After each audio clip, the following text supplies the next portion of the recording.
Hey everybody. Alright, so I'm inviting people to watch on with me. I hope that y'all are having a fantastic Thursday. We're going to try this again because yesterday it didn't work.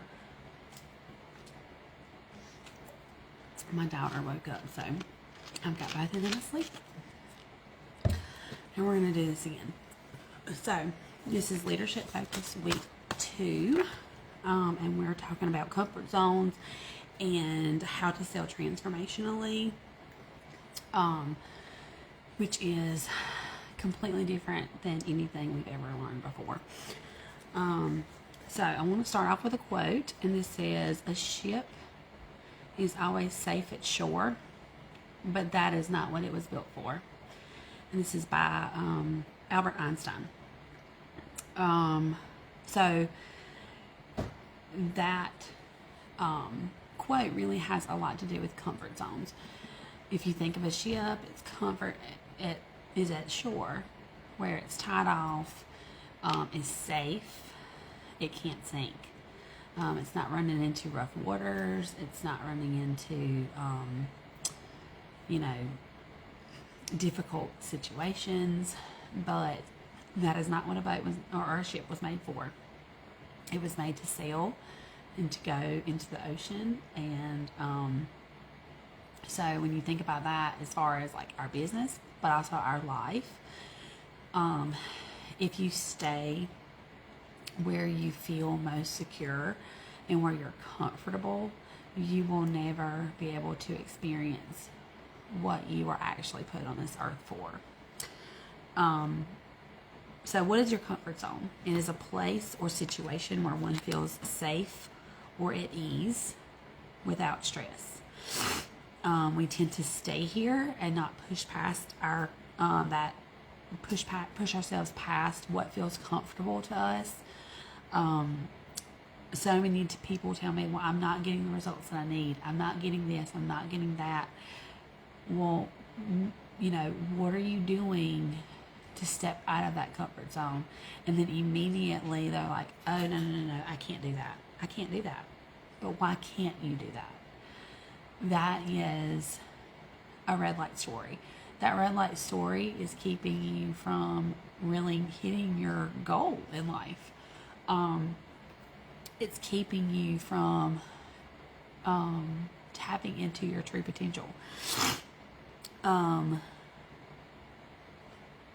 So if you ask them, okay, well, what are you doing to get out of that comfort zone? What are you doing to really grasp into what feels right? So there's a graphic that I uploaded to the team or to the page, and it's about comfort zones. And 90% of the population stays within the comfort zone. You're just like everybody else. You live a mediocre life. You are surviving. Some people are paycheck to paycheck. Some people are, you might have enough to put back, or, you might have, you're doing what you need to do, what feels comfortable to you. You are getting by. You react and you do not do things out of fear. Settling for less. What if I fail? That is the mentality of 90% of the population. So the other 10% that go into that comfort, that step outside that comfort zone, they find confidence. They're living their dream. They feel excitement. They change their lifestyle. They have security. They experience financial freedom, prosperity, certainty in life, fulfillment in life, wealth, fearlessness, and they realize that the sky is the limit. It's a big deal when you step outside of that comfort zone. People tend to not believe that if you do push past those fears, that you will really experience a life-changing, a life-changing experience. But when you step outside of those boundaries, the things that make you feel comfortable, when you step outside of that, that is when you really grow. doing something that is not of your norm, that is, you instantly feel that anxiety, you instantly feel that stress, pushing past it and realizing that this is not actually going to hurt you or cause harm to you. It's actually going to help you grow is very, that is a growth experience for you. And like I said, that is whenever you really start to build your confidence, but you also are really finding what your purpose is or what your true potential is. So I understand that you're probably looking at me and saying, but Lauren, it just doesn't feel right. It's not going to feel right at first. Doing anything out of your norm or out of your comfort is not going to feel right. But like I said last week, your mind doesn't understand the difference between a bear is chasing you and doing something that's actually not going to cause harm for you. That fear is there. That your body, your mind recognizes that fear and that anxiety, and it, your fight or flight instinct kicks in. But you have to be able to manage your mind, figure out, is this something that's actually going to harm me?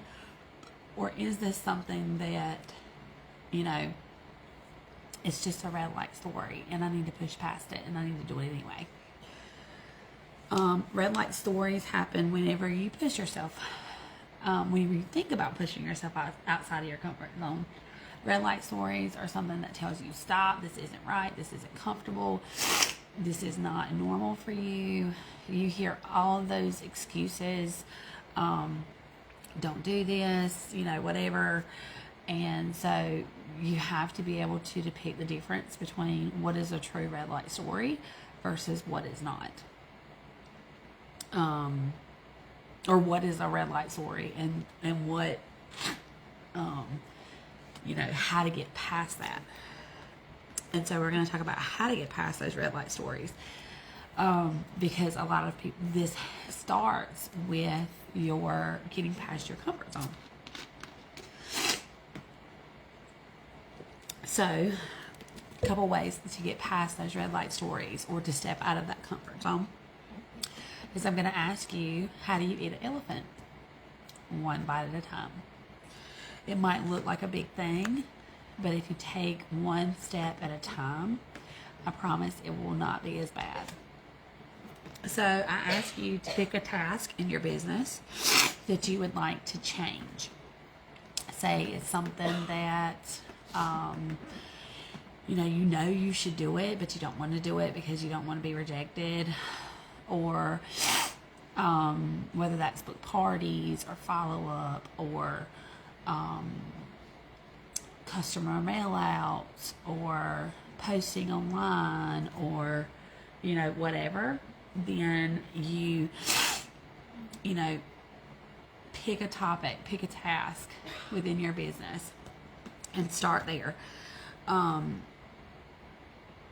So with you taking the time to change this task to be more consistent, to grow and to be better in this, it is causing a transformation inside of you. So by taking your time and focusing and stepping outside of that comfort zone, you are growing as a person. Do something daily for that task, or do that task daily. If it's follow up with a customer a day, 2 customers a day, 5 customers a day. The more you do it, the better off you'll feel.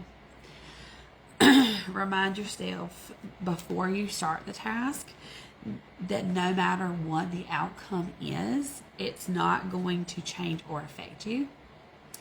And be proud of yourself once you have done that task, and then do it again. And that is the only way that you're ever going to feel comfortable.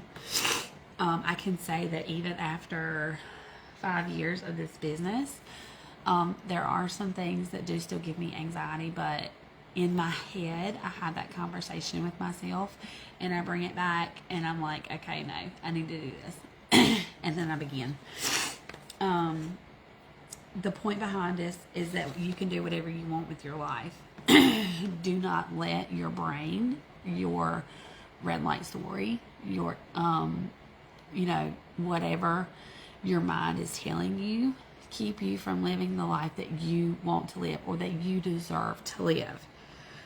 And don't let the safety of a comfort zone hold you back from your true potential. Another quote that I just absolutely loved. It's only after you stepped out of your comfort zone that you begin to change, grow, and transform. And this is by Roy T. Bennett. This is an awesome quote. I really, there are so many quotes about, or people that have wrote books about people that step outside of their comfort zone and how much growth. And once you do it, you will just go. You will go. Okay, so that is comfort zone, which is going to kind of lead us into transformational selling. Okay, so in order to become successful at this business, you have to know how to sell. You have to know how, and I'm not saying you have to be a salesman. No, you have to have a conversation with somebody. We're not here as door-to-door salesmen. We're not here as salesmen. But what I'm telling you is that you have to be present in the conversation. Okay, so first off, we're going to talk about the two different types of selling. So you have transformational, which is what we're going to learn. And then we have transactional, which is the way that we have been taught for all these years. So let's start with transactional first. I'm calling it the old way because as of 2020, things kind of changed. You cannot approach people the same way. You can't have the same conversations. You can't just text somebody and say, hey, you want to join my team? Like, no, it doesn't work that way. If you want to, I mean, it does work that way. It can work that way, but, it's only going to get you so far. But when you transformationally sell and you're working your business based off of the transformational mindset, then you're really going to have a sustainable business. Okay, so let's talk about transactional. So like I said, it's the old way. It's the hustle harder trap. This is a toxic hustle harder mentality. Transactional is results focused. It does not feel authentic. Always feels scary and forced. It is focused on being liked. We want to be liked by the person that we're talking to. And you will always feel like you have to compete and compare to everybody, which is not good. None of this is good in any type of business. So I'm going to give you some examples of transactionally selling. So you sell based on price, meaning like you have a free join kit. That's the only reason why you're going to try to recruit somebody this month, because you have a free join kit, or you have a discounted join kit. That's the only reason why you're trying to get somebody to join. That's very transactional. You're focused on giveaways, incentives, promotions. You're focused on, like the 10 bars for so many dollars. That is extremely transactional. Because the thing is, if you're running your business like that all the time, people are only going to buy from you when you have these deals going on. It's fine to do them every now and then, but you cannot run a business on only this. Like, you can't. You have to find loyalty in your customers.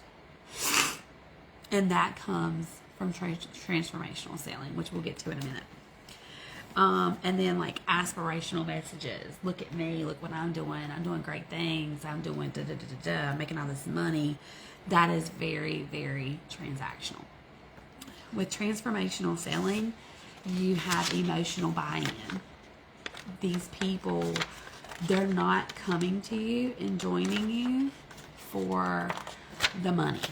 They are coming to you and joining you for the experience, because you have something that they need to solve a problem in their life.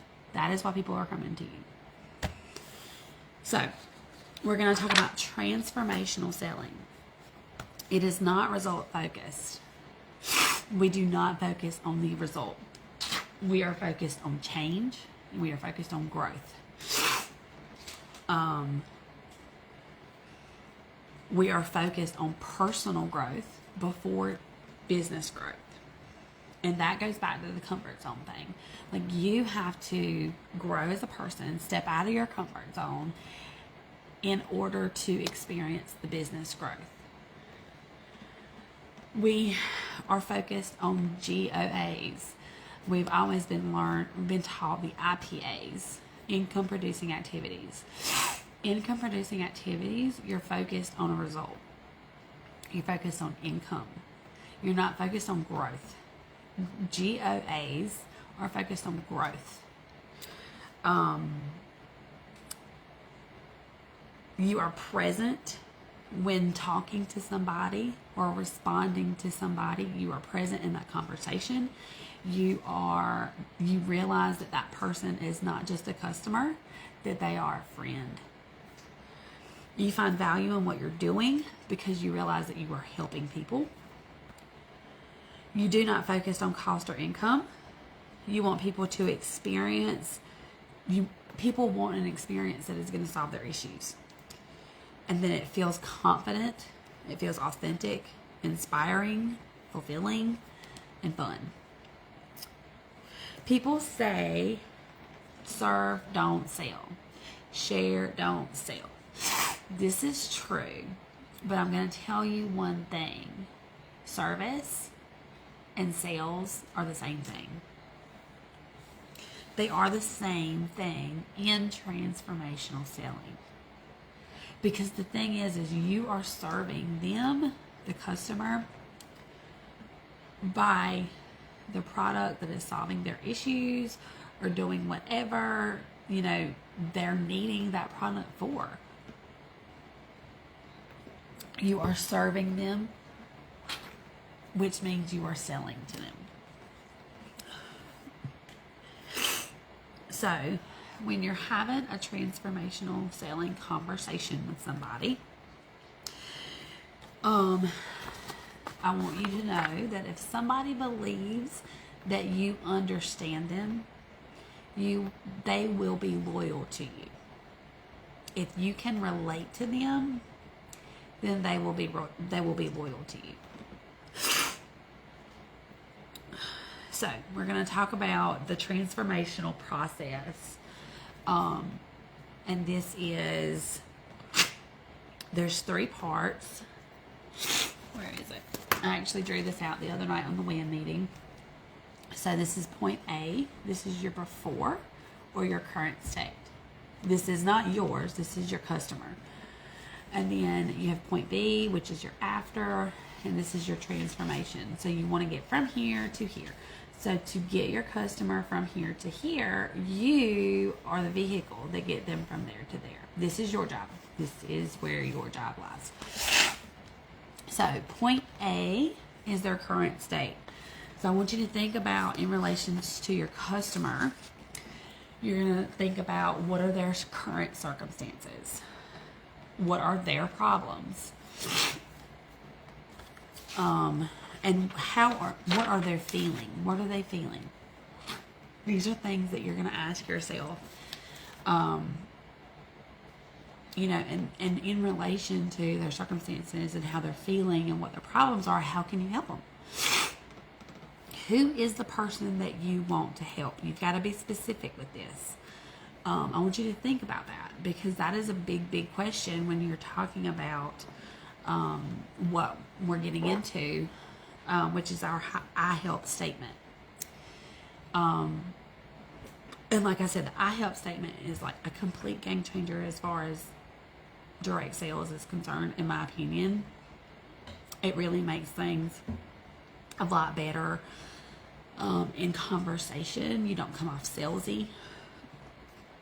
So I want you to think about what's the specific type of person that you would want to help.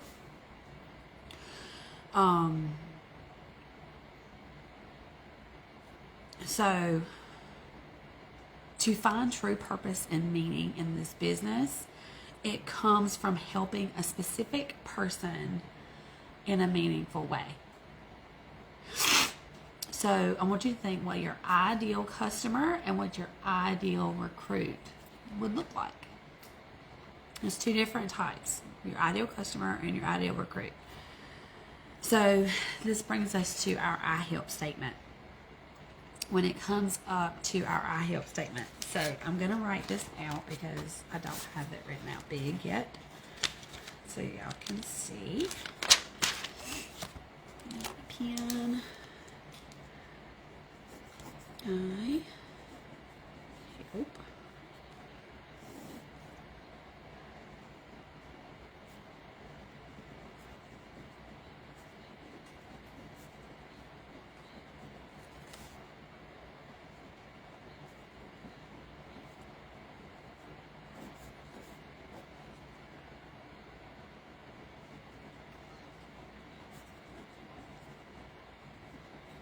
Sorry, y'all. Okay.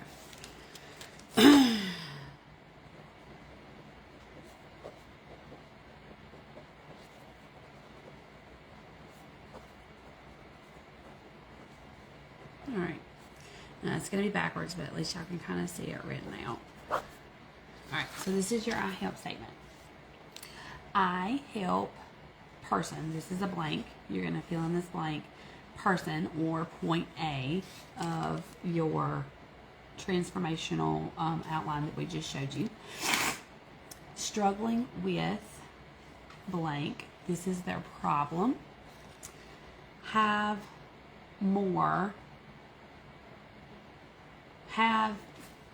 Find or have more blank transformation.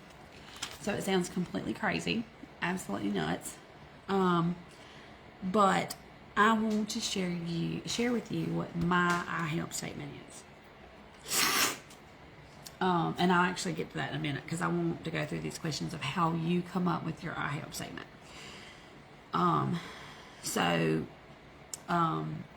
Ben Healig, Bob Healig is the guy that taught us this, and he has a history of direct sales. I think he said 20 plus years in direct sales, and he is also a direct sales coach. I'm doing one of his programs right now.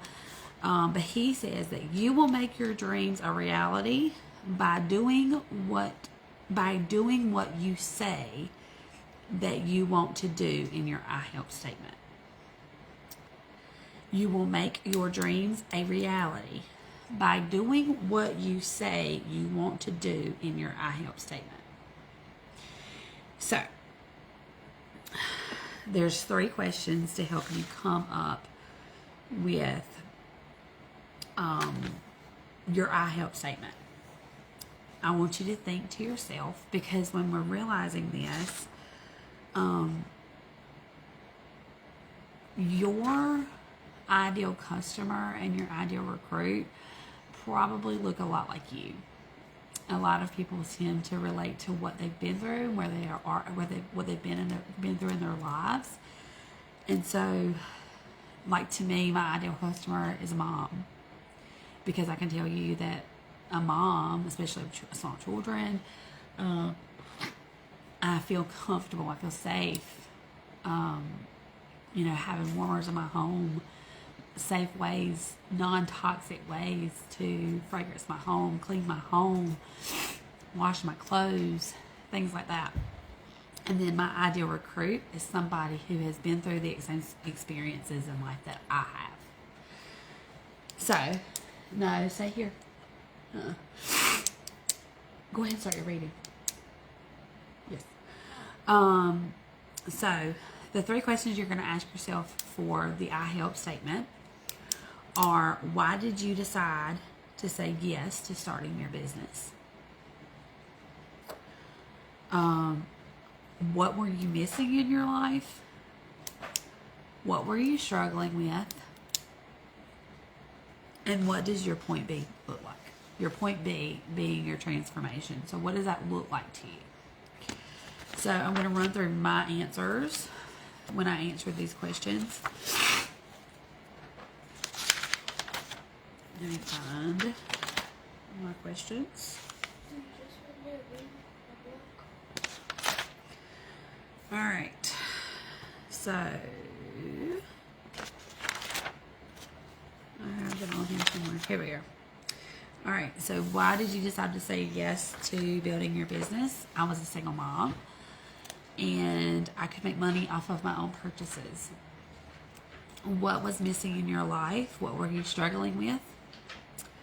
And I think that was part of what I added.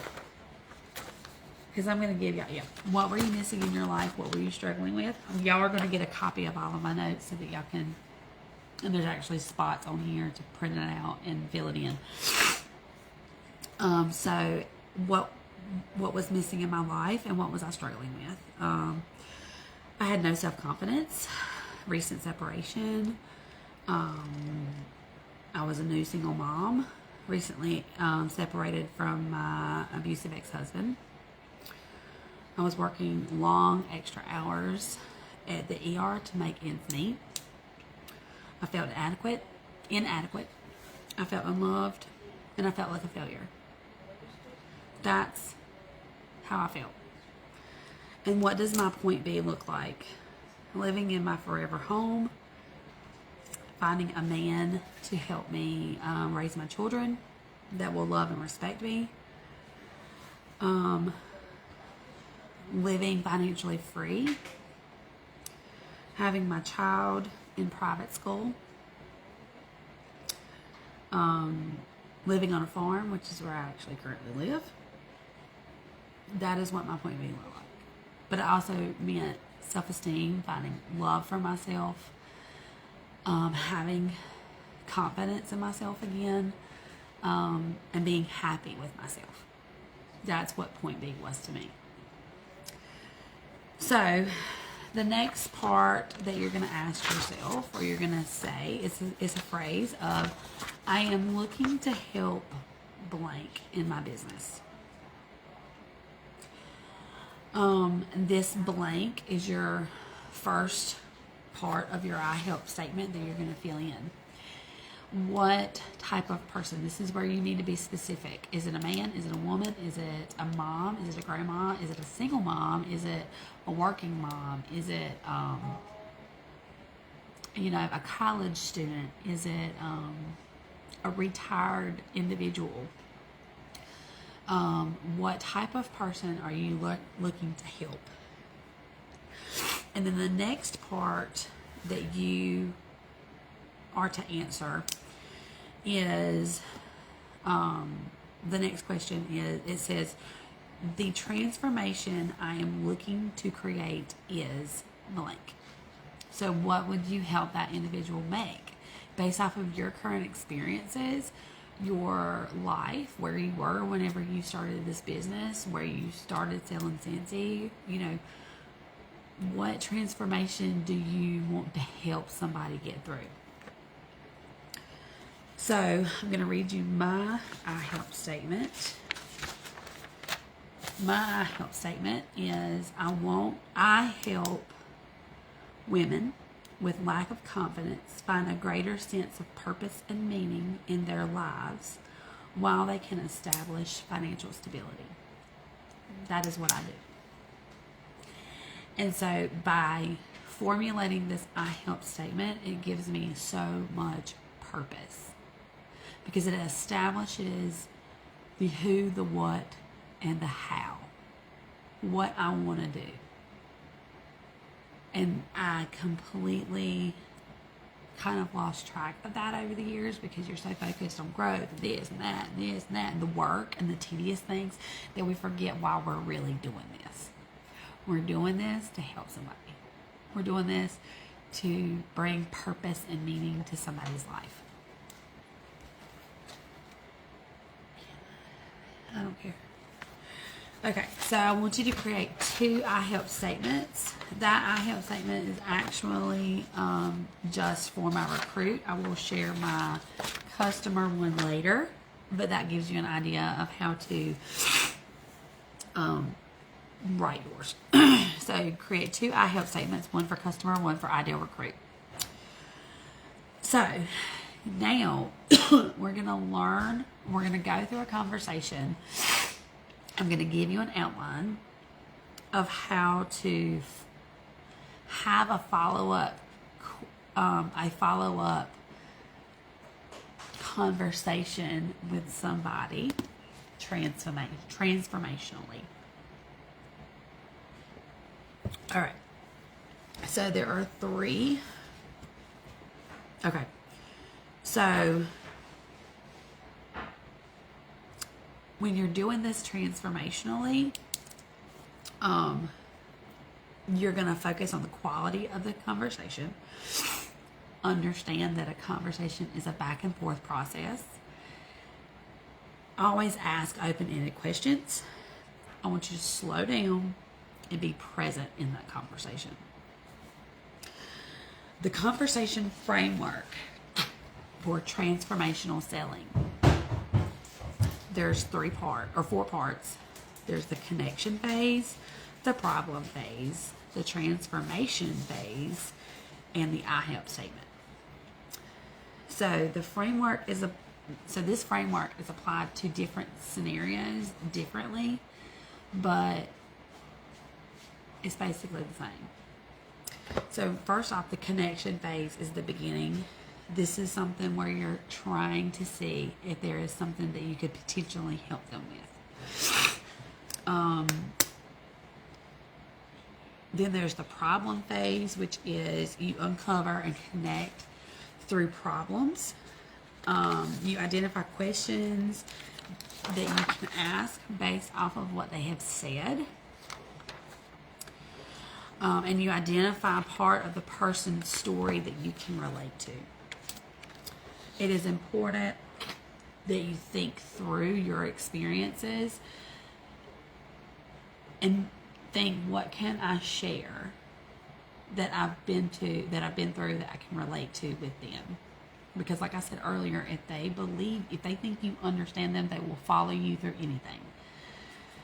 Transformation process, or then the third phase is transformation phase. This is when you're asking questions and sharing part of your story. And then the 4th is the I help statement. You share your I help statement, and then you just kind of move the conversation to go this way. So I'm going to give you just a sample conversation to have with a customer. Now this is focused around recruiting, but like I said, if you know the phases, you can basically throw in your phase depending on where the conversation goes, really with anybody. All right, so if you message your customer, how are you loving your products? Wait for a response. The customer responds back. You acknowledge what they said. So if they say back to you, I'm loving my products, they're great. And that's all they say. I'm loving them, they're great. Acknowledge what they said. Relate to them in some way.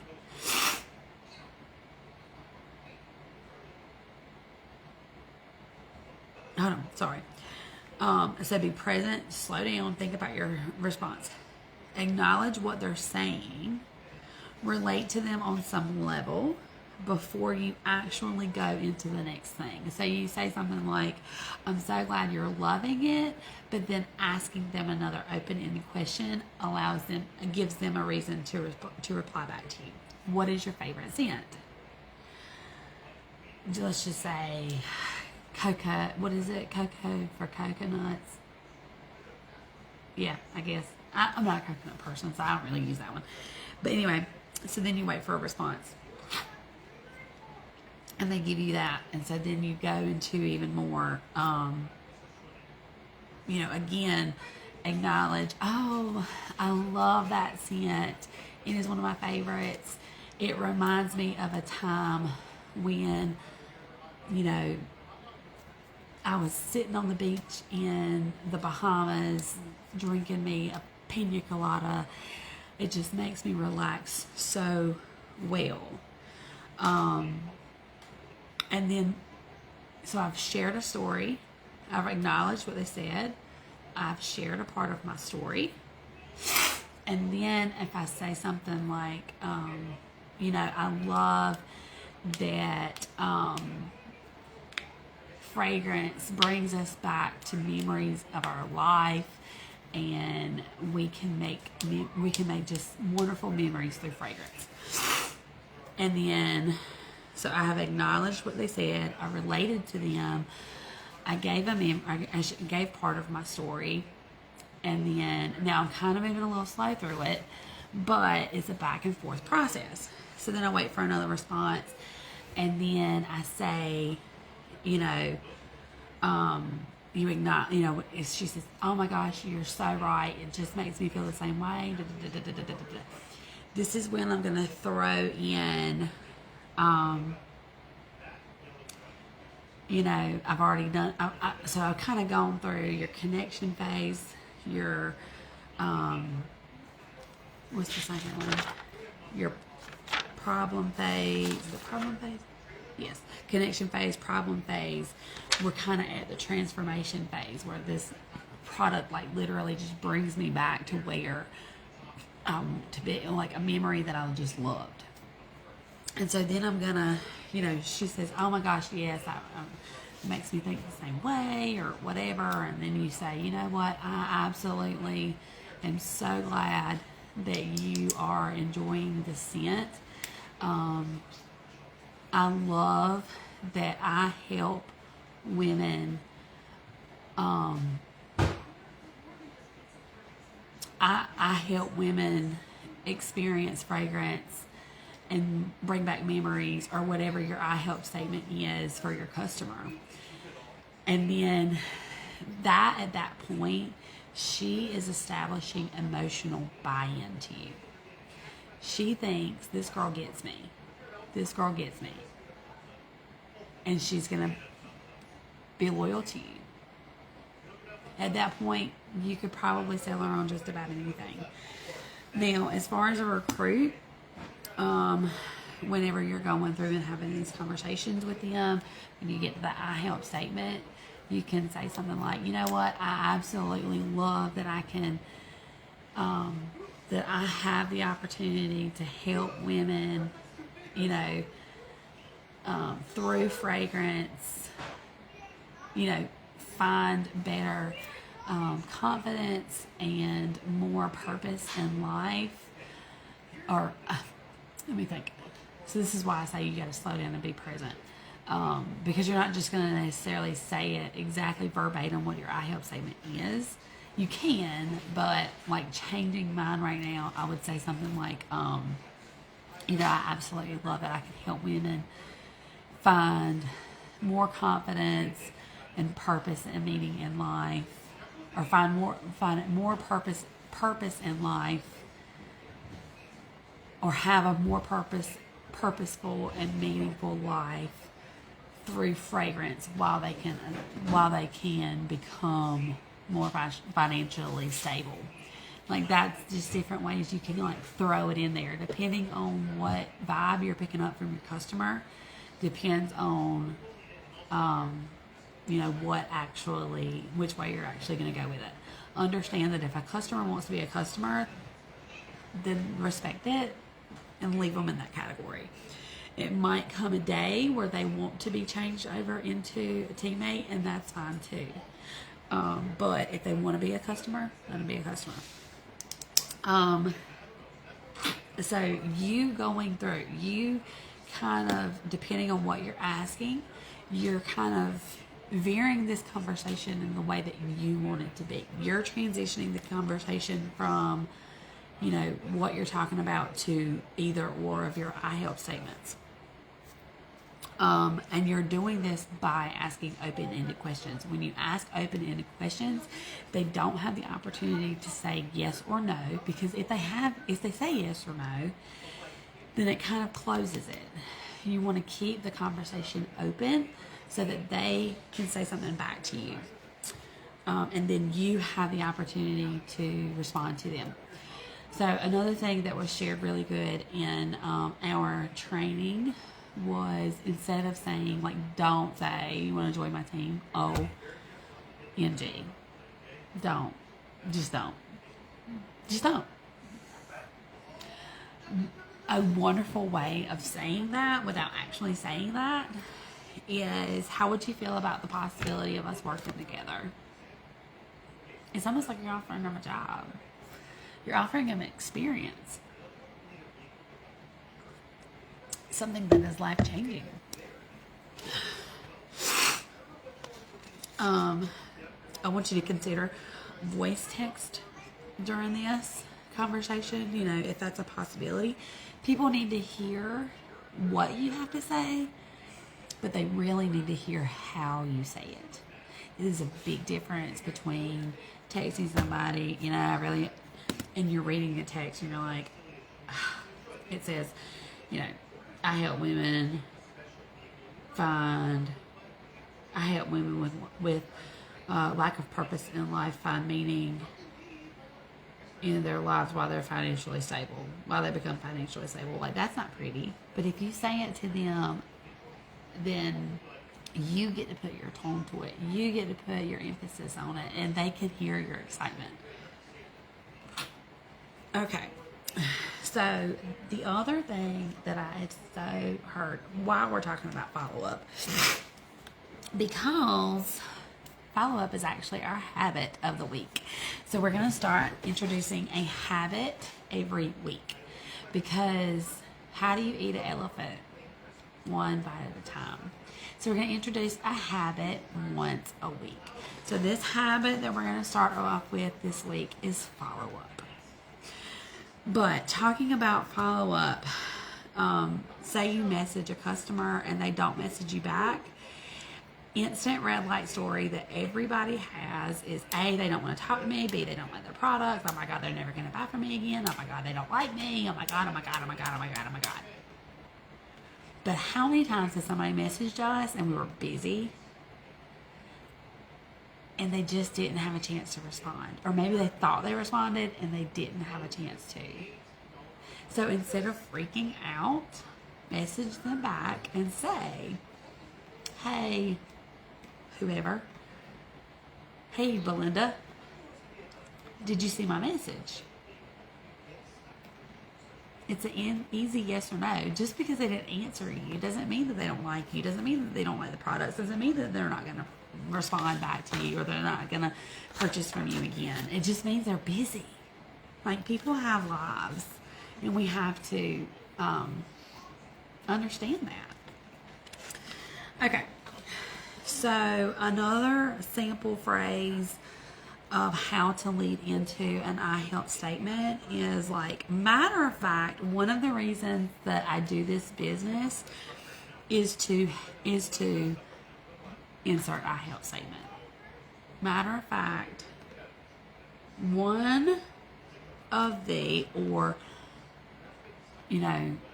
reasons or whatever, or the reason that I do this business is because I can help blank. Insert your I help statement. Really easy, really easy. So again, y'all are going to get this. So after getting this, there's absolutely no reason that you should not be following up with your customers, which is why we're going to insert follow up in this week's activity. My pages got out of order. Okay, I'll fix this in a minute. All right, so let's talk about follow-up. So once, I want you to think, okay, there's 7 days in a week.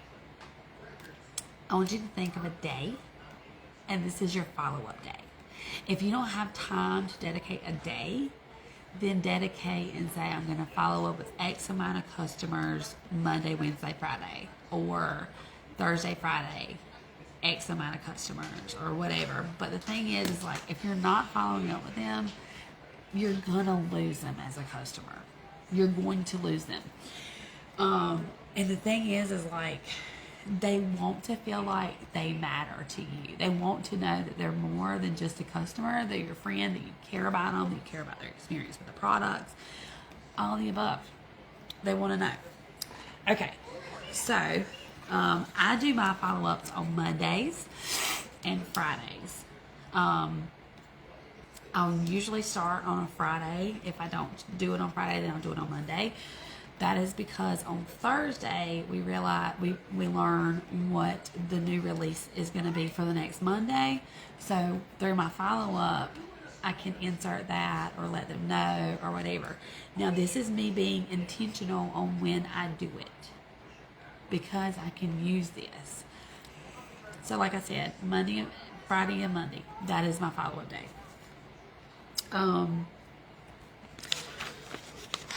Okay. Consistency. A lot of you said that you needed to learn to be consistent with different things in your business. Follow up is one you have to be consistent with. Now, I've already told you how to have the conversation. I've already told you that. But what I am going to tell you now is that consistency can literally be the change in your business. If you do this consistently, whatever day of the week you pick, let it be consistent. Do it for 1 month. Do it for 1 month. Do it for 3 months. Because in order to do it, you're going to have to make it work. And there's so many times that people are like, oh my God, but it just doesn't work for me. But is it that it's not working for you, or is it that you're not taking the time to step out of that comfort zone and contact your customers? Because I promise you, I have tried to say the same thing. Follow-up binder don't work for me. Follow-up this don't work for me. I've tried to do it this way. It don't work for me. It don't work for me because I'm not using it.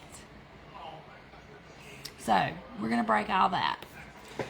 I use AMI for my follow-up. It is the easiest thing that I can possibly do. It tells me exactly what I've got to do. And I can just send a text or an email or whatever. But anyway, I want to talk about consistency for a second. This is a John Maxwell quote. And if you do not know who John Maxwell is, I don't have my book in here. It must be on my bed because I literally read. I love his books. He has amazing books. I'm reading one now, 15 Invaluable Laws of Growth. He has books on leadership and everything. Like, he's amazing. He is so good. So, John Maxwell says, small disciplines repeated with consistency every day lead to great achievements gained slowly over time.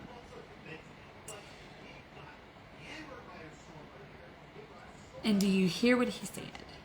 Small disciplines. So, in order to experience change in your business, you have to discipline yourself. It comes no easier for you or me or the girl that makes the most money in Cincy. It makes no difference. The only difference between us is self-discipline. Self-discipline. So this is where it comes. And it took me a long time to realize that. I was like, why do they do this and I don't? Because I'm not disciplined. Motivation is crap. It's crap. It's not going to get you anywhere. Discipline is going to get you somewhere. Saying, I'm not laying down in the bed until I do X, Y, Z. Or whatever. I'm not going to bed until this is done. I'm not going to do whatever is my reward until this is done. Discipline yourself. That is the difference between you and them. Me and them. The people at the top. That is the difference. They are disciplined. They did not let life or whatever get in the way of them disciplining themselves. All right, so that is a quote that I absolutely love. Small, consistent steps will get you to great achievements over time, and it needs to start with follow up. And let's go from follow up to party booking, from party booking to recruiting to coaching to onboarding. I mean, it goes. I mean, once you discipline yourself doing one thing, it's so much easier to discipline yourself to do multiple. Okay, so if you tell me I need new customers, I need to get new customers, I don't have enough customers, well, let me ask you a question. Do you think that your customers or that people want to buy from you more than once if they realize that you're not going to care about them and you're not going to message them and you're not going to check and make sure they're okay and that their products are good and their experience is great? And do you think that they're going to buy from you again? Probably not. Like, let's be real. People want to be valued. They're not just a customer. They're God blessed family. That is the difference. Hold on.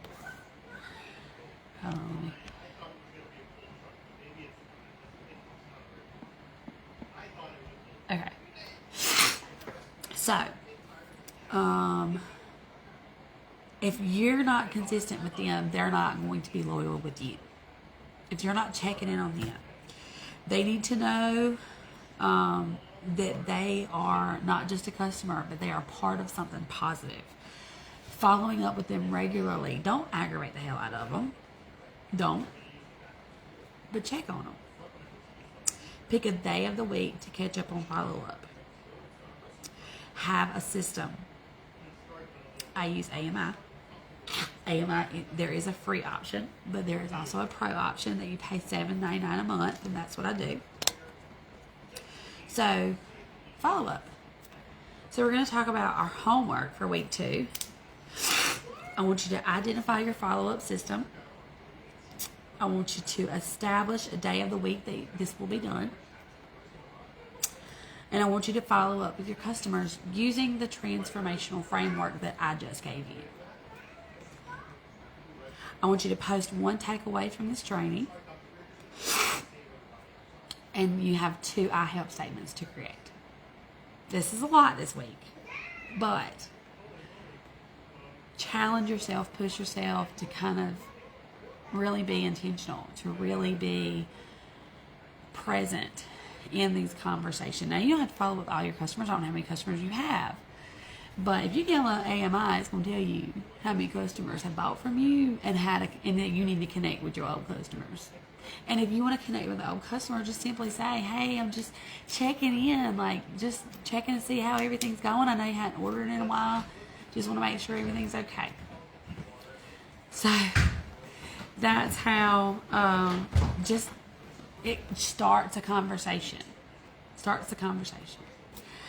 So it's a lot for this week, but identifying your follow-up system should not be hard. Establishing a day of the week should not be too terribly hard. Following up with your customers, that's going to take a few minutes. It's going to take a few minutes, but honestly, you can do that sitting down in the chair while you're watching your favorite TV show. Just saying. You can do it on your lunch break. Just saying.